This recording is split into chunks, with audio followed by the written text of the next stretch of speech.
8 minn kull 10 turisti li ġew f'Malta żaru l-binjiet storiċi, 7 minn kull 10 żaru knejjes u iktar minn nofs it-turisti li ġew Malta marru fil-bajjiet.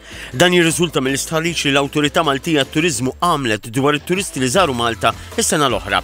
Mill-istess ħarriġ joħroġ li nofs it-turisti jew 49% żaru l-mużewijiet u kważi l-istess ammont, 47.6% żaru t-tempji jew siti arkeoloġiċi meta kienu għall-Btala f'Malta.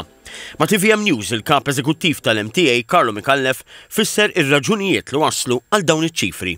Irnexxina nibnu prodott bl-istorja li għandna, bil-mużewijiet, bl-arkitettura li għandna li ħallewna ta' qabilna. Madankollu mill-istess ħarriġ joħroġ li fl-2024 kienu biss 4.2% tat-turisti li żaru festa. TVM News taqsta li l-kap eżekuttiv tal-MTA jinkwetaħx dan il-persentaġġ baxx meta wieħed jikkunsidra li l-festi Maltin huma wirt intangibbli tal-UNESCO. Ħafna jkunu naf l-Mdina, jkunu mal-port il-kbir, jkunu l-belt li jaraw il-lob tan-nar mid-distanza. Ma nixtieq li jkunu iżjed li jmorru fir-raħal u jgawdu l-esperjenza tal-festa ta'. Is-Sur Micallef kompla jgħid li l-MTA qed imbotta wkoll it-turiżmu reliġjuż mibni fuq il-kunċett tal-pellegrinaġġ ta' Santiago di Compostela.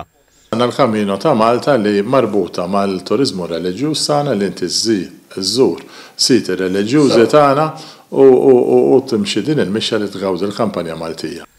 L-istess tħarriġ tal-MTA juri li kważi nofs it-turisti li żaru Malta jew 48% marru fuq vjaġġ bid-dajjes, l-istess ammont marru jixtru l-ħwejjeġ.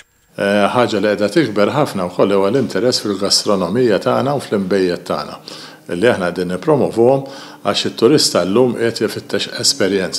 Il-kap eżekuttiv tal-MTA qal li l-aħħar statistika tal-awtorità turi li t-turisti li ġew Malta huma kuntenti bl-esperjenza tagħhom. Ħafna minn dawk, il-maġġoranza kbira l fuq minn 90%, 93% skont l-aħħar statistika ta' dawk li ġu pajjiżna spontanjament jgħidu li they will recommend l-ħbib tagħhom u l-familja bissa biex jiġu pajjiżna.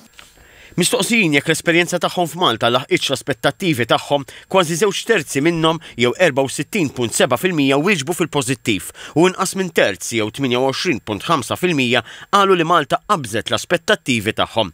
7% qalu li kienu iddiżappuntati. Intant kienu 6.4% biss li ġew Malta u marru fi stabbiliment ta' divertiment jew marru clubbing.